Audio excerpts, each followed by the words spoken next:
तुमच्या घरात कोरफडीचं झाड आहे का? कोरफडीच्या झाडांनी पैसा येतोच येतो, पण एक गोष्ट करा, आता ज्यांच्या घरात कोरफडीचं झाड आहे, त्यांनी याची ताकद अजूनही ओळखली नसेल, तर हा व्हिडिओ पूर्ण पहा. आणि ज्यांच्या घरात कोरफडीचं झाड नाही, तर हा व्हिडिओ पाहिल्यानंतर अनेक जण कोरफडीचं झाड आजच घरी आणतील. होय, आपल्या घरात काही लोक किती मेहनत करतात आपण पाहतो, पण घरात पैसा टिकत नाही, सतत वादविवाद होतात, मन अस्वस्थ राहतं, कामात अडथळे येतात. अशा वेळी अनेक जण वास्तू, ज्योतिष्य आणि आध्यात्मिक उपायांचा आधार घेतात. आता प्रश्न असा आहे की कोरफड खरंच घरात सकारात्मक ऊर्जा निर्माण करते का? किंवा कोरफडीचं झाड लावलं की खरंच पैसा येतो का? आणि तो कसा येतो? तर भारतीय परंपरेत अनेक वनस्पतींना पवित्र मानलं गेलंय. जसे तुळस, बेल, अशोक, वड, पिंपळ यांसोबतच काही ठिकाणी कोरफडीलाही शुभ मानलं जातं. लोकमान्यतेनुसार कोरफड घरातील नकारात्मकता कमी करून प्रसन्न वातावरण निर्माण करण्यास मदत करते. मात्र एक गोष्ट नक्की समजून घ्या, अनेक दावे हे लोकपरंपरेनुसार वास्तुशास्त्रातील श्रद्धा आणि समजुतींवर आधारित असतात. त्यांना सर्वत्रच वैज्ञानिक प्रमाण मिळालेलं नसतं. आता सर्वात महत्त्वाचा प्रश्न, कोरफडीचं झाड लावलं की पैसा कसा येतो? हा प्रश्न अनेकांच्या मनात आहे.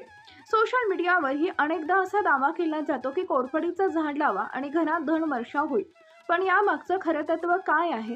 तर सर्वप्रथम एक गोष्ट समजून घेणं महत्त्वाचं आहे. कोरफडीचं झाड हे स्वतः होऊन पैसा निर्माण करत नाही. धन प्राप्तीसाठी मेहनत, योग्य नियोजन, कौशल्य आणि सातत्यपूर्ण प्रयत्न आवश्यक असतातच.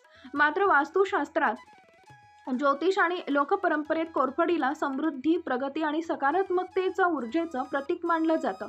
म्हणूनच अनेक जण कोरफडीला धन आकर्षित करणारी वनस्पती असं संबोधतात.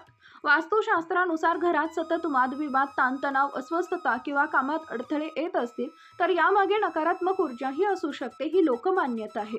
अनेक वास्तू तज्ज्ञांच्या मते कोरफडीचं झाड अशा नकारात्मकतेचं प्रतिकात्मक शोषण करत घरात सकारात्मक वातावरण निर्माण करण्यास मदत करते. जेव्हा घरातील वातावरण शांत, आनंदी असते, तेव्हा मनही स्थिर राहतं. अशा परिस्थितीत व्यक्ती अधिक योग्य निर्णय घेणं, नवीन संधी ओळखतो आणि आर्थिक प्रगतीसाठी आवश्यक पावलं सुद्धा उचलू शकतो. आणि त्यामध्ये अधिक आत्मविश्वास असतो, हे तुम्हाला सुद्धा जाणवत असेल. असे अनुभव तुम्हालाही आले असतील तर कमेंटमध्ये सांगा. आणि ज्यांच्याकडे कोरफड नसेल त्यांनी आजच घरात कोरफड आणून हा अनुभव घ्या आणि तुमचे अनुभव शेअर करायला विसरू नका. आता काही ज्योतिष मान्यतेनुसार कोरफडीचा संबंध हा बुध ग्रहाशी जोडलेला जातो. बुध हा व्यापार, बुद्धिमान, संवाद कौशल्य आणि आर्थिक नियोजनाचा कारक आहे. अनेक ज्योतिष तज्ज्ञांच्या मते घराच्या उत्तर किंवा काही परंपरानुसार पूर्व दिशेला कोरफडीचं झाड लावल्यास व्यापार, नोकरी किंवा शिक्षणाशी संबंधित निर्णयांमध्ये स्पष्टता आणि सकारात्मकता येण्यास मदत होते, अशी श्रद्धा आहे. त्यामुळे व्यक्ती योग्य संधींचा लाभ घेऊ शकतात आणि अप्रत्यक्षपणे आर्थिक प्रगतीची शक्यता वाढू शकते. शिवाय आपल्या शास्त्रामध्ये माता लक्ष्मीचा वास, स्वच्छता, सात्विकता आणि आनंदी वातावरण असल्याचं वर्णन आढळतात. कोरफड हे नेहमी हिरवेगार राहणारे झाड असल्यामुळे घरात ताजेपणा आणि प्रसन्नतेची भावना निर्माण होते. अनेक कुटुंबांमध्ये आजही शुक्रवारी किंवा पौर्णिमेला कोरफडीच्या झाडाजवळ तुपाचा दिवा लावून माता लक्ष्मीचं स्मरण केलं जातं. हा धार्मिक विधी श्रद्धेचा भाग आहे. त्यामागचा उद्देश मनात सकारात्मक विचार, कृतज्ञता आणि समृद्धीची भावना जागृत करणं हाही असतो. त्यामुळे लक्ष्मीला प्रसन्न करणं हे सहज शक्य होतं आणि आपल्या घरात आर्थिक स्थिती सुधारण्यास मदत मिळते, असं सांगितलं जातं. आता अध्यात्म सांगतं की धन हा फक्त पैशाच्या स्वरूपात आता अध्यात्म सांगतं की धन केवळ पैशात नसतं, मग त्यामध्ये चांगलं आरोग्य आहे, प्रेम आहे, मानसिक शांती आहे, योग्य संधी मिळतात आणि प्रामाणिक कष्ट यांचाही या समृद्धीत मोठा वाटा असतोच. म्हणूनच कोरफडीचं झाड हे सकारात्मकता आणि निसर्गाशी असलेल्या नात्याचं प्रतीक म्हणून सुद्धा पाहिलं जातं. आता कोरफड हा काही फक्त चमत्कार नाही, तर श्रद्धा, सकारात्मक विचार आणि योग्य कर्म यांची आठवण करून देणारा निसर्गाचा सुंदर संदेश आहे. जेव्हा श्रद्धेला प्रामाणिक प्रयत्नांची जोड मिळते, तेव्हाच जीवनात खऱ्या अर्थानं समृद्धीचे मार्ग खुले होऊ शकतात. आता कोरफडी संबंधित धन प्राप्तीचे काही उपाय आहेत जे तुम्ही करू शकता.